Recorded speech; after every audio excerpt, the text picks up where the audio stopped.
Olá, amigos e amigas, sejam todos bem-vindos a mais um episódio do podcast Reformador, aqui pela Federação Espírita Brasileira. E hoje nós estamos na companhia do nosso irmão Bruno Lins Quintanilha, que fala lá do Rio de Janeiro, e vai conversar conosco sobre o tema: o Espiritismo é uma religião? E o que é o Espiritismo?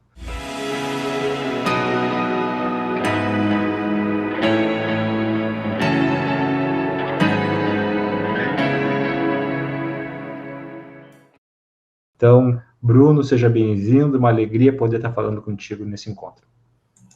Guilherme, agradecer o convite, a oportunidade, dar bom dia, boa tarde ou boa noite para todas e todos que possam estar nos ouvindo e que a gente possa trocar, contribuir, acrescentar uns para os outros.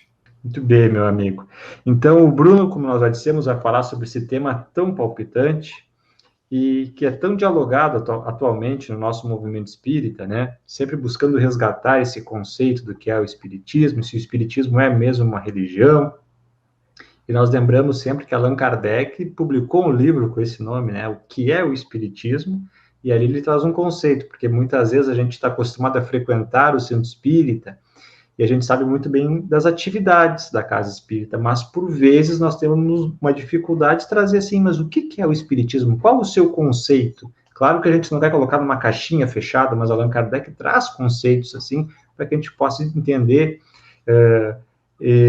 essa ciência com aspecto filosófico, com aspecto religioso, enfim. Tudo isso o Bruno vai conversar um pouquinho conosco, e vai dizer também se o espiritismo é uma religião ou não é, qual o sentido da palavra religião e qual a proposta real que o espiritismo nos convida. Então é contigo, Bruno, o espiritismo é religião e o que é o espiritismo? Então, Guilherme, para começar com a dimensão religiosa, eu acredito que é necessário que a gente defina claramente o que cada palavra significa.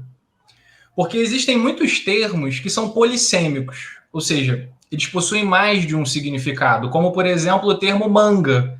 Pode se referir a uma parte da camisa, pode se referir a uma fruta. Ou o termo vela, que pode ser o componente de um barco, pode ser uma modalidade esportiva, pode ser o objeto composto por um pavio e cera que a gente utiliza para iluminar o ambiente. A gente tem um outro exemplo de polissemia, que é a palavra peça. Eu posso estar me referindo ao componente de um automóvel, a uma apresentação de teatro, a um pedaço de carne para o churrasco, a fazer uma pegadinha, uma brincadeira com alguém. O mesmo exemplo se aplica à palavra ponto. Pode ser o local onde a gente espera o ônibus para pegar ele, pode ser o caractere que representa o final de uma frase no processo de escrita, pode ser um sinal ou marca no corpo de alguém, ou no papel, ou na parede, pode ser o grau de cozimento de algo. Kardec vai apontar para a gente, lá na introdução do Livro dos Espíritos, a questão da anfibologia e da sua relevância para o espiritismo. A anfibologia, ela quer dizer duplicidade de sentido, ambiguidade. É o que a gente está falando aqui de polissemia dos termos. Kardec já viu isso. Lá no século XIX, no início do processo de sistematização do espiritismo. Então é importante que, não só no espiritismo, mas em qualquer campo do conhecimento, que a gente defina e aponte claramente o que a gente entende que significa cada termo. E a grande questão para responder se o espiritismo é uma religião é a gente partir do pressuposto de que religião é um termo polissêmico. Eu vou separar aqui dois significados principais, na minha percepção.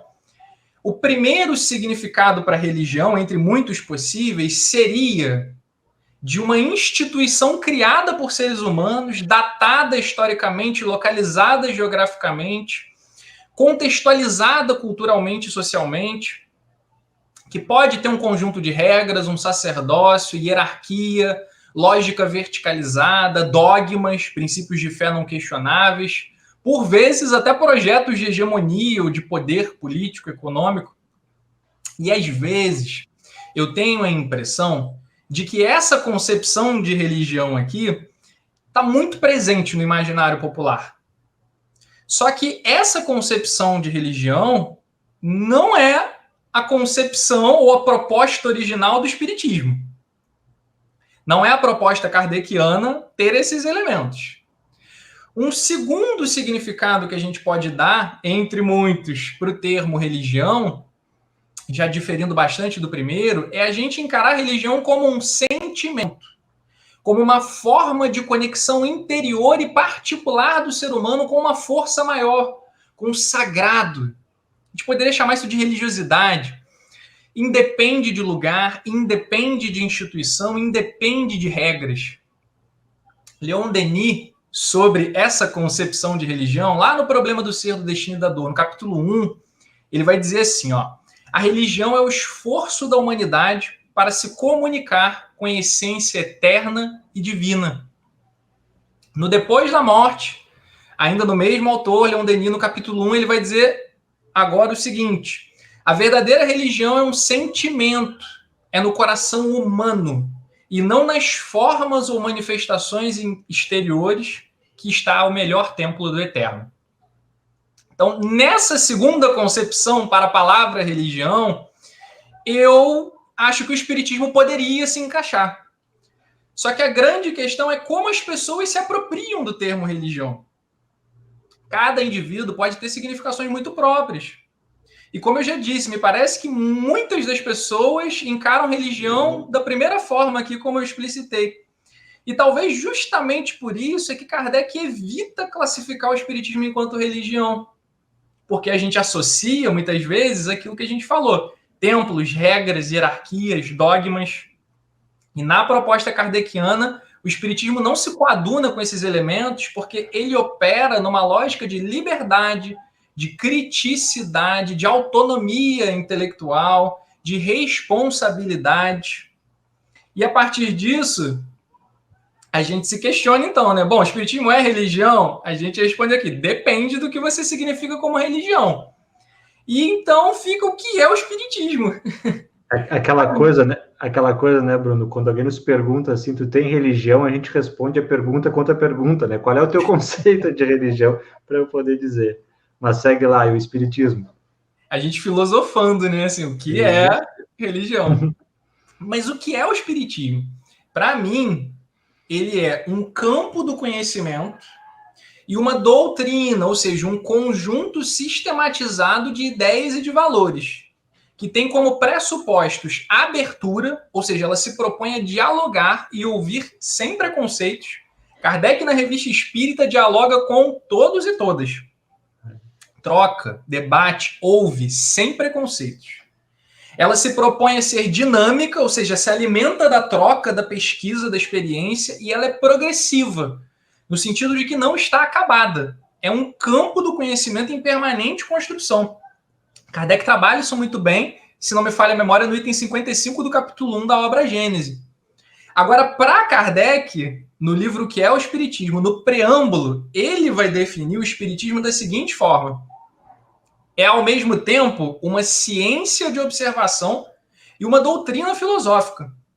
Como ciência prática, ele consiste nas relações que se estabelecem entre nós e os espíritos. Como filosofia, compreende todas as consequências morais que demandam dessas mesmas relações.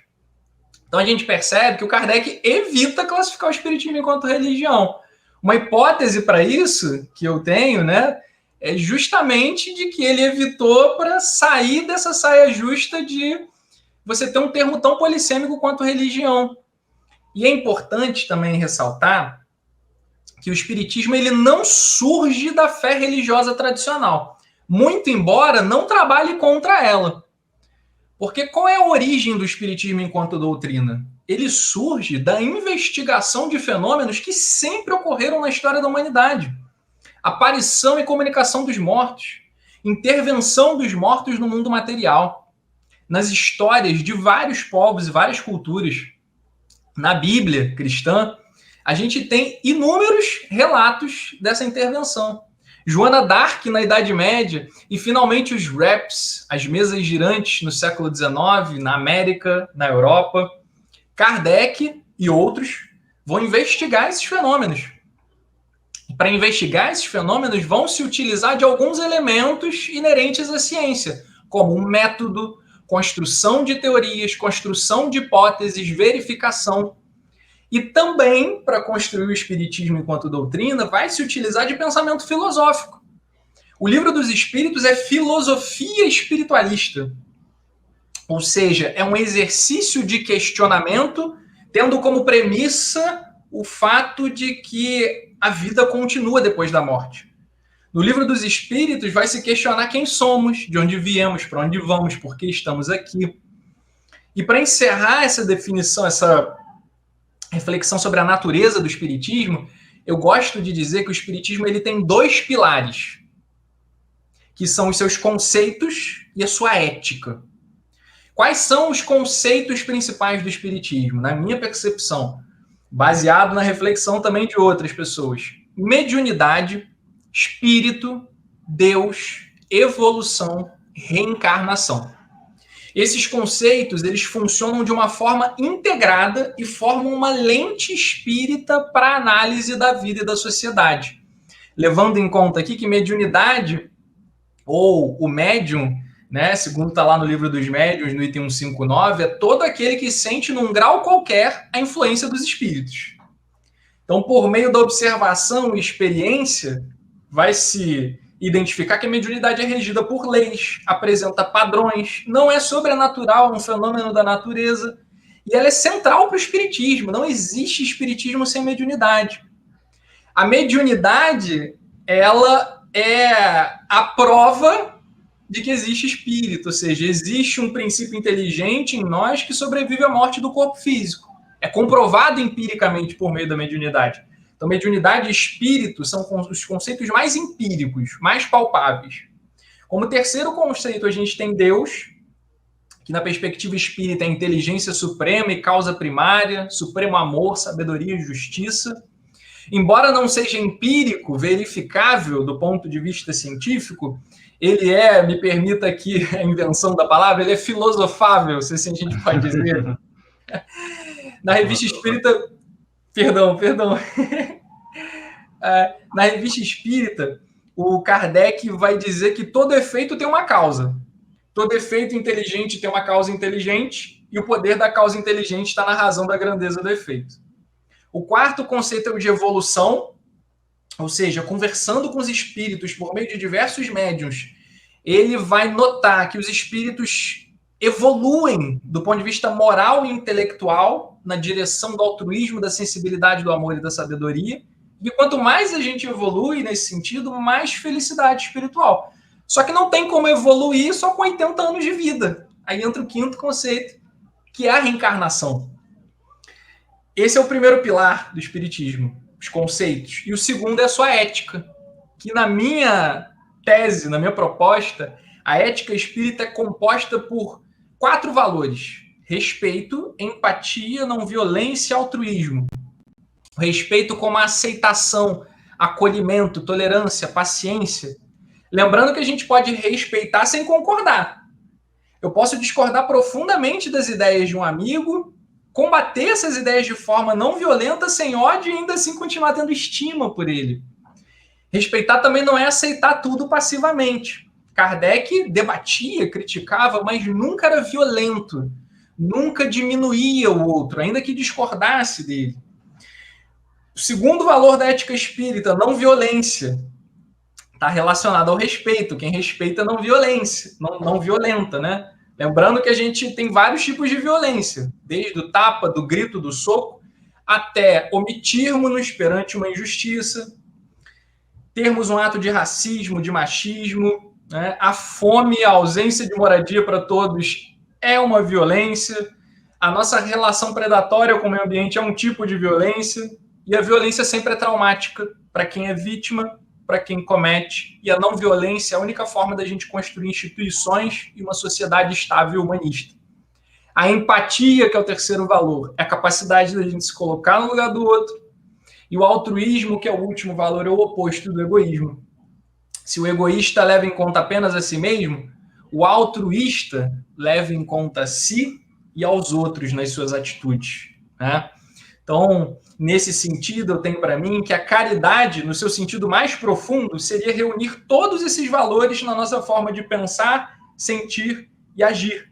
A caridade vai muito além de entregar uma sopa a quem tem fome. Ela é uma forma da gente enxergar e sentir a vida e agir na sociedade.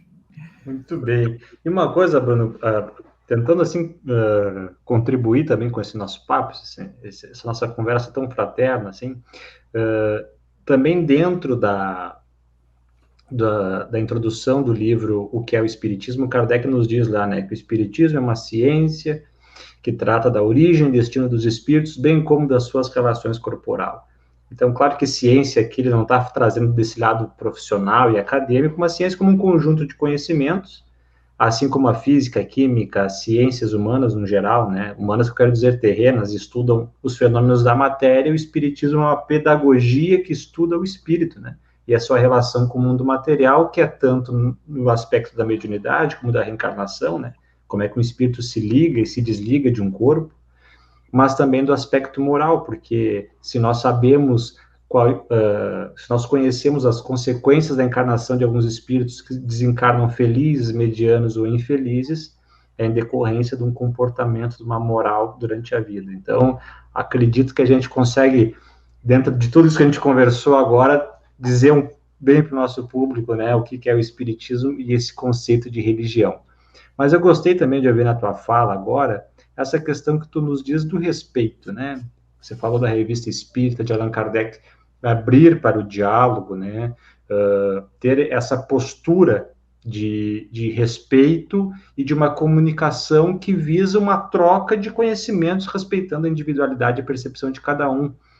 E eu li no artigo, lembrando sempre que esse nosso bate-papo com o título Espiritismo é religião? Pergunta. E o que é o Espiritismo? É um artigo escrito pelo Bruno, que está no nosso Reformador, nessa edição de agora, a número 2317. Então, você pode conhecer melhor o artigo, poder ler, ver as referências bibliográficas do Bruno, acessando o artigo.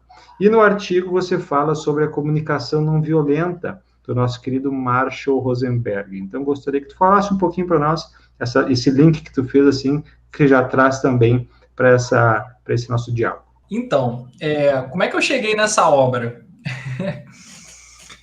Durante muito tempo, assim, eu fui um jovem muito interessado por espiritismo e que consumia muita literatura espírita no início da fase adulta também. Só que a partir de um determinado ponto, eu comecei a sentir a necessidade de ampliar horizontes, de ler outras literaturas. Isso coincidiu com a minha vivência na universidade também, né, onde eu fui permeado pela convivência com a diversidade, pelas trocas, pelas leituras, que me enriqueceram muito. E eu começo a ler muitos livros não espíritas e começo a tentar relacionar, né, os dois. Eu alargo o meu olhar para a sociedade, para o próprio espiritismo, e me lembra até uma fala da Dona Ivone Pereira, que é uma personalidade assim, que particularmente eu admiro e tenho muita afinidade, num livro de entrevistas, intitulado Pelos Caminhos da Mediunidade Serena, em que a Ivone vai dizer o seguinte sobre essa questão de lermos de tudo. Ela vai dizer assim, há ocasiões em que meus guias me recomendam ler obras profanas de todos os tipos, desde que esclareçam e edifiquem a mente. A termos somente a literatura espírita, será exclusivismo que limitará a nossa ação em favor da própria doutrina que defendemos. Ou seja, a Ivone está seguindo aqui, ela diz que é uma recomendação, inclusive, dos guias dela, né? A premissa de que a diversidade é fundamental para o ser humano se desenvolver. A gente lembra aqui da dialética, né? Da tese, da antítese, da síntese. Então, ideias diferentes dialogando geram novas ideias. Allan Kardec lia de tudo, gente. A gente observa nas obras dele, na Revista Espírita, que ele faz citações a inúmeras obras de diversos autores não espíritas, inclusive autores que atacavam o espiritismo.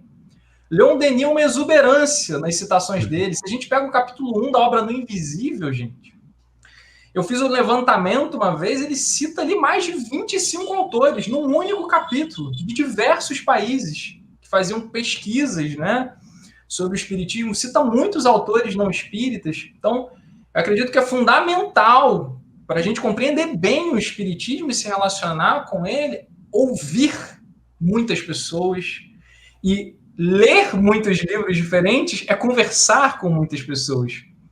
E sobre a obra Comunicação Não Violenta, do Marshall Rosenberg, ela me parece que é um tratado teórico e prático de como nos expressarmos e comunicarmos melhor. A obra parte da premissa de que significativa parte dos nossos problemas de relacionamento, pessoais, profissionais, derivam de problemas na comunicação. Quando nós não expressamos com clareza, com sinceridade o que a gente pensa e sente, quando a gente acaba expressando de forma violenta. Então, a obra traz uma série de exercícios também para a gente refletir em como a gente está se comunicando. E é uma leitura que agrega muito na vida, na sociedade, na profissão e também, por que não, no ambiente espírita, né? Então, fiz a menção a isso no artigo e vale também essa observação sobre a importância de, como diria Paulo lá em uma das suas cartas, né? Examinai tudo, retende o bem, né? Inclusive com a cultura do cancelamento, né, na atualidade. Imagina, gente, nós espíritos imperfeitos, quem de nós não erra? Quem de nós não tem teto de vidro? Então, imagina se eu não ler mais quem cometeu um equívoco. Não, a gente dialoga para aprender com o equívoco, a gente pode discordar, criticar com respeito, com fraternidade, a gente não pode nos cancelar, mas temos que ler de tudo. Seguir o exemplo de Denis, de Kardec, né? Da Ivone. Perfeito. Interessante que ouvindo você falar, Bruno, eu lembrei uma vez de uma amiga, também espírita, uma liderança espírita aqui do nosso estado, que ela homenageou uma vez, fez uma referência a uma liderança política feminina, assim, mundial, e daí veio alguns companheiros criticando, né? Dizendo assim, não, mas tu é uma liderança espírita, às vezes você não pode opinar sobre algumas questões e tudo mais, sendo que a pessoa não estava falando de ponto de vista político, mas admirando ela como uma mulher, as diretrizes que ela implantou, a ética, enfim. E ela respondeu de uma forma muito bonita, assim, muito fraterna, né, dizendo assim, meu amigo, a média, né, quando a gente gosta, se afina com uma pessoa num trabalho, é a média entre os prós e os contras, o lado positivo e negativo, porque o negativo todos nós temos. Se for assim, a gente nunca vai admirar ninguém, porque você vai ver sempre o lado ruim, né? Então, vamos tentar de uma forma fraterna, indulgente, né, se relacionar com os outros. E isso, então, vai nos levar a uma nova questão, Bruno, porque na introdução do livro Nosso Lar, lembrando que o livro Nosso Lar é ditado pelo Espírito André Luiz, psicografado pelo Chico, mas ele é prefaciado, né, pelo Emmanuel, que é o mentor do nosso amado Chico Xavier. E lá o Emmanuel diz assim, em verdade, nós precisamos do espiritualismo e do espiritismo, mas muito mais de espiritualidade. Aqui é uma citação indireta, né? Mas ele traz esses eixos, espiritualismo e espiritismo, mas muito mais espiritualidade, nos convidando a desenvolver um sentimento que as religiões, as doutrinas, o nosso modo de vida, na verdade, nos convida a desenvolver algo a mais, né? A meta é espiritualidade / religiosidade também. Eu gostaria que tu falasse, assim, trazendo aquele final do artigo ali que tu trabalha essas questões, fala também do amor, que tu possa, para a gente encaminhar para o encerramento, falar um pouquinho desse assunto. Então, essa questão é muito interessante, porque durante muitos anos eu não entendi essa afirmação do Emmanuel que está lá, né, no livro Nosso Lar, é o finalzinho do texto dele, né, lá no início. Eu me questionava, porque eu pensava, bom, espiritismo, espiritualismo, ok, mas o que ele quis dizer com espiritualidade aqui? Eu não sei quando, mas eu sei que num determinado dia me deu um estalo. Eu falei, caramba, eu acho que eu entendi. Eu acho que a gente precisa diferenciar os três termos aqui, porque são termos que tangenciam um ao outro, mas não são sinônimos. O que é espiritualismo? O próprio Kardec esclarece isso na percepção dele no início do Livro dos Espíritos. Ele vai colocar que o espiritualismo é o oposto do materialismo. O materialismo é polissêmico também, né? Mas na concepção kardeciana, o materialismo é a doutrina, ou é aquele, no caso do materialista, que não crê que exista vida após a morte.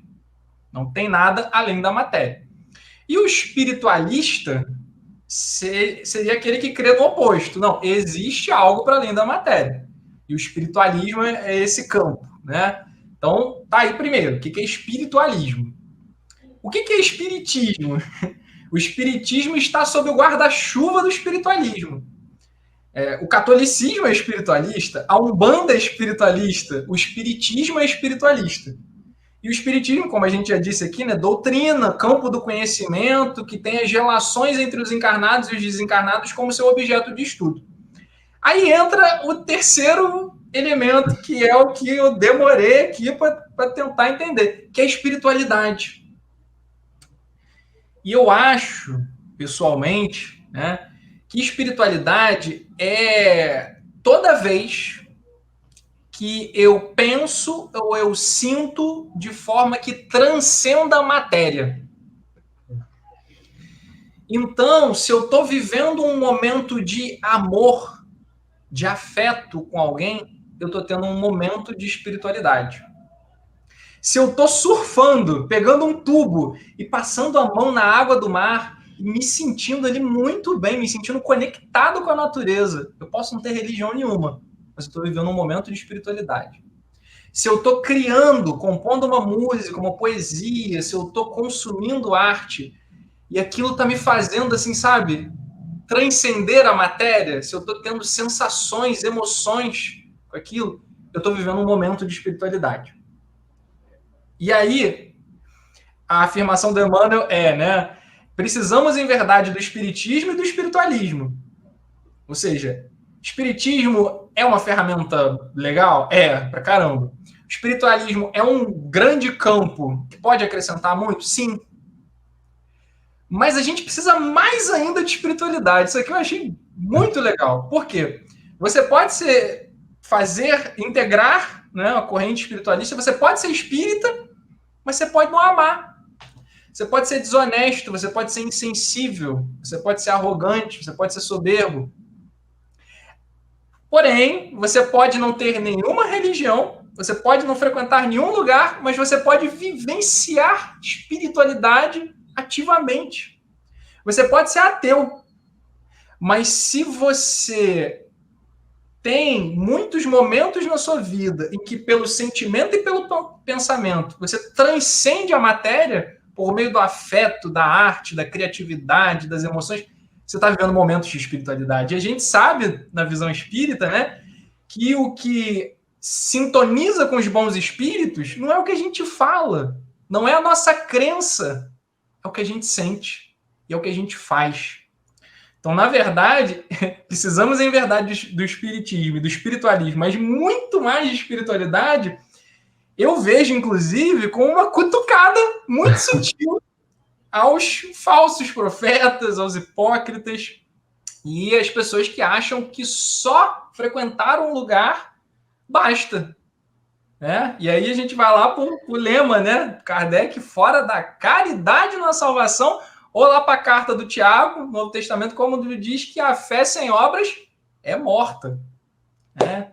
Então, há muita gente, essa é uma frase que eu ouvi na rede social uma vez, há muita gente com intensa religiosidade que não tem religião. A gente poderia falar intensa espiritualidade, né? Então, citando aqui o pastor Henrique Vieira, que eu cito lá também no artigo, espiritualidade é abertura, fundamentalismo é fechamento. Espiritualidade se move nas perguntas, fundamentalismo em certezas irretocáveis. Espiritualidade é experiência e contemplação, fundamentalismo é doutrina. Espiritualidade se move no amor e na liberdade, fundamentalismo na culpa e no medo. Espiritualidade transita nas diferenças e percebe a diversidade como expressão sagrada. Fundamentalismo vê a diversidade como maldição. Portanto, a experiência religiosa é saudável quando alimenta a espiritualidade sem sufocá-la. E num outro trechinho, só para encerrar esse tópico, o pastor Henrique Vieira diz assim: sendo assim, a espiritualidade não é certeza objetiva, porque transita na dúvida. Espiritualidade não é institucionalizar o sagrado, fechando-o em dogmas e verdades inabaláveis, mas é o exercício de tatear o sagrado. Acho bonita essa expressão, tal qual um bebê passando os dedos no rosto da mãe. Espiritualidade é mais abertura do que fechamento. mais perguntas do que respostas. Kardec fez 1019. Mais consolo e caminhada do que bênção ou maldição. Então a gente começa com Emmanuel e termina com Henrique Vieira aqui, né? Falando de espiritualidade, que na minha percepção tem uma conexão ali, né? Talvez com o que o Emmanuel está falando, né? Então acho que espiritualidade nesse sentido assim mais interior, mais independente de religião enquanto instituição, de lugares e de regras, mas uma coisa muito interior, né? E que a pessoa pode não ter fé em nada, mas pode vivenciar, né, esses momentos. Muito bem, Bruno. Eu acredito que essa tua fala final agora, principalmente com essa citação, já funciona como uma prece de encerramento, agora criou uma ambiência tão agradável. Muito obrigado, meu amigo. E para a gente encerrar, então, esse nosso podcast Reformador, esse bate-papo tão legal, convidando a todos para conhecerem mais ainda a nossa revista, o periódico da Federação Espírita Brasileiro Reformador, em específico a edição 2317, 2317, a qual tem um artigo que o Bruno está trabalhando aqui conosco. Vamos passar a palavra para ele, essa palavra para ele deixar a sua consideração final, ter esse momento direto com o nosso público, já te agradecendo, Bruno, por estar conosco e te convidando para novas oportunidades também. Bom, primeiramente, agradecer a oportunidade, o convite, o espaço e acrescentar que é fundamental a gente refletir sobre a natureza do espiritismo. Pois quando a gente usa uma ferramenta e não conhece ela, né, não se pergunta sobre o que ela é, a gente corre o risco de duas coisas, ou de subutilizar o potencial dela, ou mesmo às vezes de utilizar mal, de forma equivocada. O outro é que eu não estou trazendo aqui verdades inabaláveis. Critiquem, discordem, concordem, acrescentem, porque isso enriquece. O objetivo aqui é contribuir, é estimular reflexões. E se você me permite, para encerrar, eu queria ler o último parágrafo do artigo, em que a gente escreve assim, ó: Oxalá possamos nos apropriar do espiritismo de forma que possamos vir a alimentar essa espiritualidade aberta, agregadora, libertadora, acolhedora, aconchegante, humanista e humanizante, empática, horizontal, democrática, que valoriza a diversidade, que nos conecte com algo maior, nos alimente enquanto fé saudável, sadia, altruísta e generosa, que nos faça esperançar e despertar emoções e sentimentos saudáveis, que nos conecte com esse poder superior, essa força da vida que cada povo chama por um nome diferente, e que nós aqui no Ocidente denominamos de Deus, mas que no fundo é o supremo amor e fonte da vida. Então tá, muito obrigado, Bruno, obrigado a você que nos acompanhou em mais um podcast, lembrando a importância de estar sempre atualizado, sabendo do que acontece no nosso movimento espírita, também de conteúdos doutrinários, através do site, das redes sociais da nossa Federação Espírita Brasileira. Então nós convidamos a todos para construirmos juntos um mundo mais justo e mais fraterno, baseado no Evangelho de Jesus, à luz da doutrina espírita. Um grande abraço e até um próximo encontro.